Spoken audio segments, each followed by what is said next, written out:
Hey, what's going on, guys? Good morning. It is 7 a.m. I am about 10 minutes away from the Wauchula Airport. I believe I'm saying that right. Maybe I'm butchering it. I don't know. That is in Wauchula, Florida. I drove about 10 hours yesterday. I could have definitely made it all the way here last night, but I was tired. And pulling in at 8, 9 o'clock at night when it was dark, I wouldn't know exactly where I'm going at the airport. So I figured I would just get up bright and early and drive about an hour this morning, get out there just at sunrise.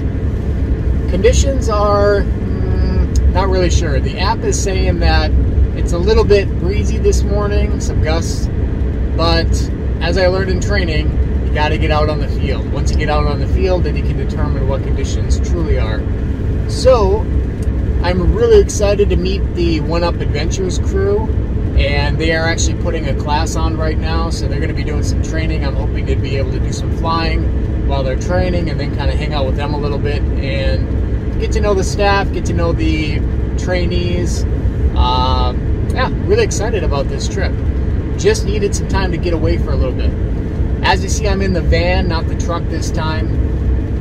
This thing's a little bit noisier. It's a diesel, but I'm averaging about 18 miles per gallon towing my trailer with the paramotors in the back. So what is my objective for this trip? First objective is to have fun. I'm really excited to just get away for a little bit. Nice temperatures. It's supposed to be in the 70s during the day, mid-50s at night. I can handle that compared to what we have been having back in Tennessee. But I'm really excited. I'm really excited. This has got to be the week to fly that SP140. It's got to be. Conditions are going to be decent. I'm at an airport, so it's a nice big open area to fly from. So, hopefully, and you will know well before I do right now, this is the actual review, first flight review of the SP140. Stay tuned.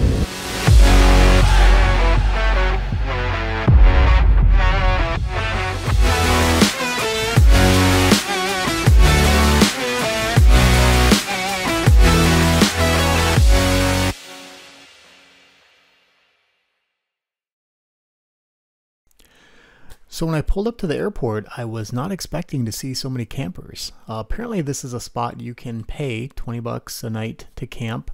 Park your camper out there. They actually have electrical hookups for you. One Up Adventures is putting on a class at this location, so they were actually staying there for the duration of the class. Resurgence PPG was out there, a bunch of awesome guys. Like I said, Anthony Vella was there, and then just some miscellaneous people who were just enjoying the airport and the experience. So right off the bat, it ended up being a pretty amazing situation. So another big reason for this trip was to meet the One Up Adventures crew. I have my trike transition training with them starting early March. And I wanted to look at some of the equipment. Due to the lead time from the time you order to the time you receive your item, you're looking at somewhere between 2 to 3 months. And I didn't want to wait until the class and then decide on what piece of equipment and then order it and have it take another 3 months after that. So part of this trip was to take a look at the options. And Travis, through One Up Adventures, was awesome. Spent about an hour walking me through the trike, all of the options it had. He even let me take it out for a drive, taxi it around the airport, which was totally a blast.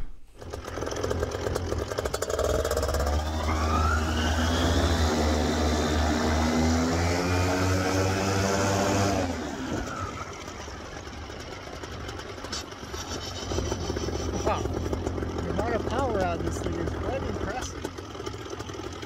Pretty cool.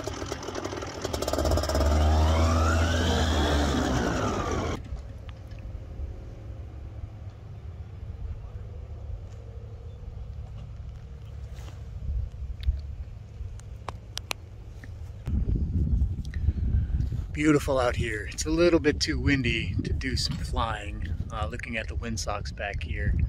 But Anthony and I have been chatting a little bit. He's a pretty awesome guy. Mellow, low-key, got a lot of information though.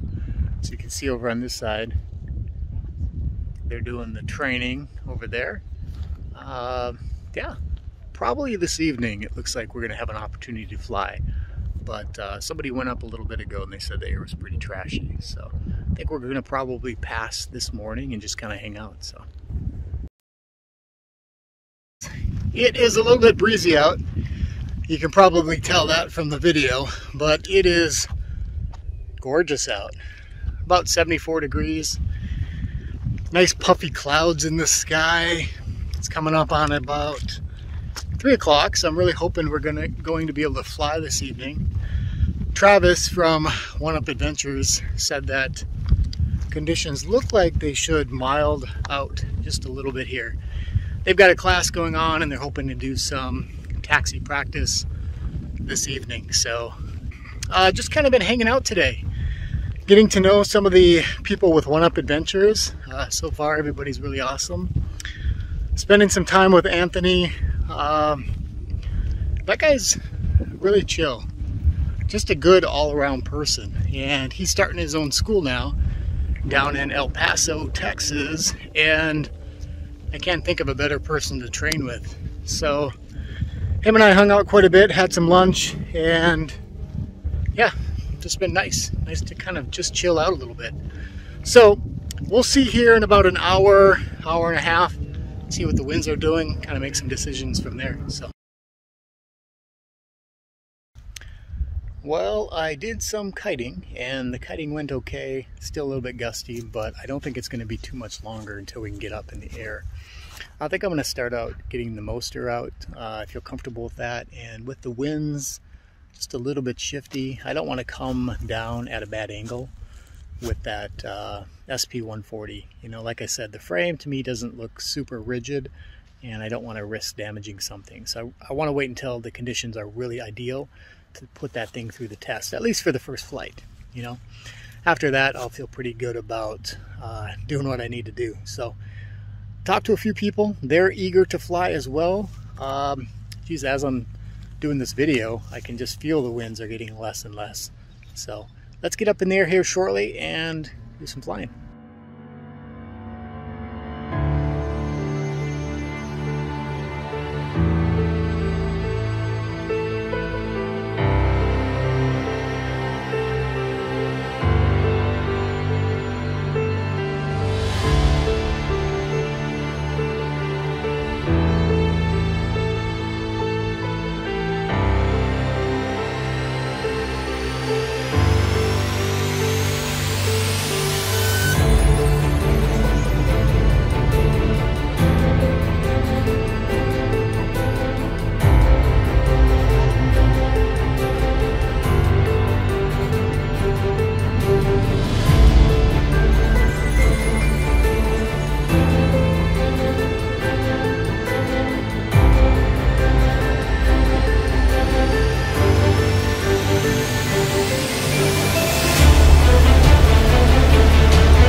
Okay, so here's what we got. We got some decent winds blowing, if you look at the windsock back there, but it's manageable. I've been up 3 times now, just for some short flights, buzzing around. Other people are in there.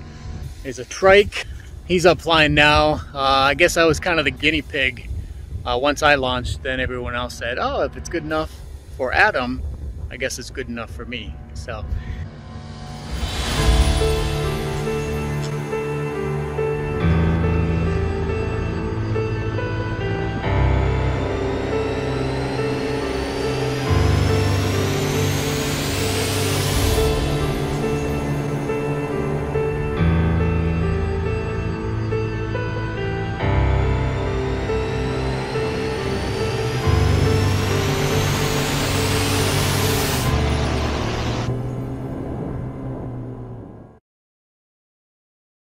We've got 10 people here, and then there's this game called Credit Card Roulette. It's going to be a real pricey dinner. We're figuring around 200, 250 at least. Hopefully more. So we wanted to invite you guys along to see who's going to be paying for this meal. So how's the rules go? We're going to hand the cards to the waitress. We're going to explain the rules to her. She's going to shuffle them behind her back, and then bring them out one by one. Last person, the lucky winner, who gets to buy us all dinner. And we are all hoping it's Anthony Bell.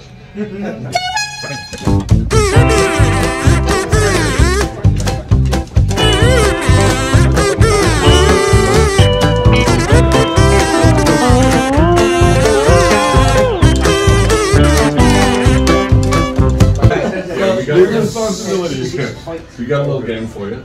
I like games. Yeah, credit card roulette. We're going to give you a card for each person. What we'd like to do, shuffling these up. What we'd like to do is have you put these behind your back, shuffle them up even a little bit more, and then bring them out one by one in any order you choose for any reason you choose. And the tension will build, and the last lucky person is going to get to buy everything. But don't do it in order, right? Like, any order you choose. Like, you can spice it up if you want. Yeah, whatever. Okay. But the last person buys card on the phone. Wait, no, don't look at the card. Don't do it in... Yeah. I got it. But if it feels like it says Anthony Bella, you get a braille or not? Okay. Yeah, one at a time. Slap it down. Free dinners for everybody. Oh, good. I'm free. All right. Peter's out. 9 people are gonna really like this. Congratulations.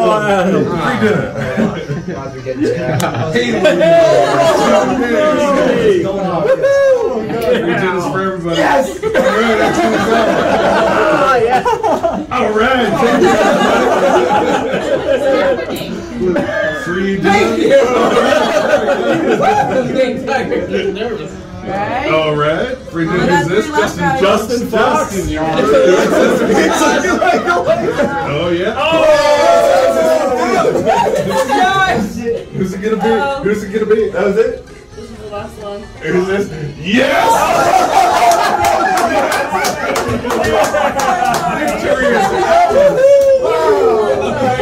He's going to play tonight. Thank you so much for participating. Oh, everybody say thank you, Brandon. Thanks, Brandon.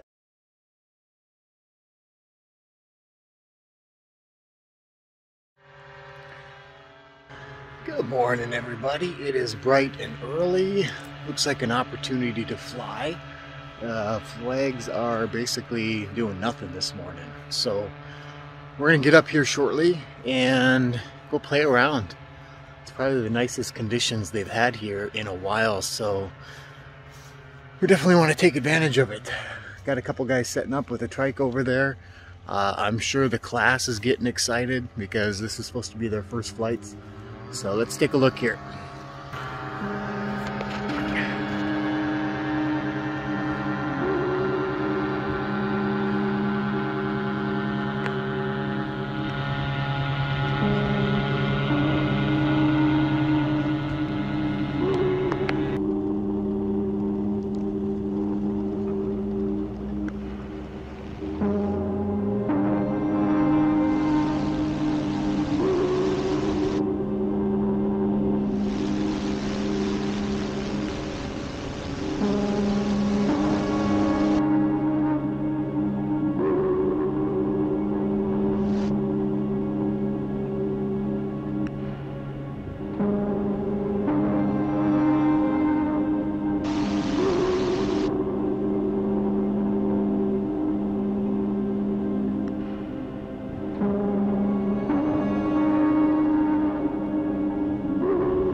Okay, first impressions, my hang points were actually really good. I was very comfortable with that. I was a little worried about being in sport mode and having too much power taking off, but I ended up using full power to take off. There's light wind, but not a whole lot of wind right now. So, yeah, I think it has the same or more power, but it's just quiet, so it doesn't seem that way. But as I got more comfortable with the throttle, it really felt good. So let's get it up again. We've only been up about 10 minutes, and I really want to kind of test out this battery and see how it holds up. So let's get back in the air. Hey, what's going on, everybody? Well, out for a walk in frigid Tennessee. 18 degrees this morning, and I think it's warming up to about 20 right now. So anyway, I decided to go for a quick walk and kind of give you guys an update on what's going on with the SP140. As you can see, we got some snow on the trail. Just the weather conditions still have not been great for flying. I have done a couple desperation flights, not with the SP140, and I'll get to that in a minute. I took the paramotor, the Maverick with the Moster 185 over to the airport and did a couple flights on a pretty windy day, but I just wanted to get up and fly around a little bit. And then I went on a 15-minute flight 2 nights ago when temps got up to about 40 degrees. It's just not comfortable, you know. If you've ever flown in cold weather, you'll understand that you do it to fly, but your joints, your landing, just your inputs, everything's just a little bit slower because of the cold weather. So, but you do what you got to do. Why have I not flown the SP140? When I got back from Florida, and I got a little bit of footage of my flight down there, it was hard to film down there because there were other pilots, and I really wanted to be aware of my surroundings and for launches and landings and all that kind of stuff. So the flight down there went pretty good. I actually enjoyed the experience of the SP140. It was different, and initially I didn't feel like it had the power, the thrust of the Moster. But what I came to realize is it definitely had the power, it just didn't have the sound associated with power. It's kind of like if you ever get into an electric car and you get on the gas hard, that thing takes off quick. But you don't have that, you know, that revving up of a motor that you're so used to associating with power. And that's kind of what the SP140 was. I felt like, sorry, I'm out of breath here. Like I said, I got back from Florida with COVID. My energy level has not returned.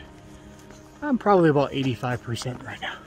So associating sound and noise with power, the engine noise and the exhaust, it took me a second. I was like full throttle on the SP140 and I just wasn't getting, I didn't feel like I had that power. As I got used to it, I started to realize, yeah, it's definitely got the power. But what I noticed, and I tried to capture some of this in my filming, was how much power you actually use when you're full throttle. So if you've ever driven an electric car, it'll tell you how many kilowatts of power you're using at a certain point with the gas pedal, okay? So if you're full throttle, for example, my Chevy Volt, when that thing's going full throttle, it'll use 100 kilowatts of power for those moments of full throttle. Now, if I was going full throttle all the time, my battery would last about 12 minutes, right? If I'm using 100 kilowatts of power and I've only got a 14 kilowatt battery, figure probably using 80% of that, so I would have 12 minutes of full throttle and the battery would be depleted. Well, it works exactly the same way for the paramotor, and I was watching it. So as I'm full throttle, I can see how much power is being used at that time. And I'm like, boy, if I kept at this rate, the battery would be depleted in 15 minutes. So if you can see, after 10 minutes, I've used about 33% of the battery. So that's not very good. But let's see after we land, and we'll go up again here. We'll get a good reading. So I need more time to really play with it and get into a cruise mode and maybe full throttle up and then kill it for a while.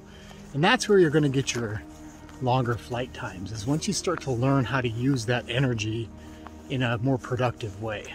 We're so used to, with a gas motor, that we just full throttle, we let off. We're not really associating fuel economy necessarily, or at least I don't. So it's an interesting transition, and I definitely like it. I would prefer to have more power, of course, so I could fly longer, but anyway. So that's kind of my take on it, and we'll spend more time with it, and I want to see how long of a flight I can actually get by learning to regulate that power a little bit better. So I remember watching one of Paul's videos where he showed that he got 45 or 50 minutes out of a flight, but he was just kind of hovering, just cruising along. And if you think it's a 100 amp hour battery, so if I can maintain 100 amps while I'm flying, then I should get the full hour of flight time. But 100 amps, I noticed, does not give you a tremendous amount of power. So we'll have to see if that is something that can sustain, you know, at least your altitude. If you're going to be descending at 100 amps, then obviously you're going to need more power to maintain that altitude.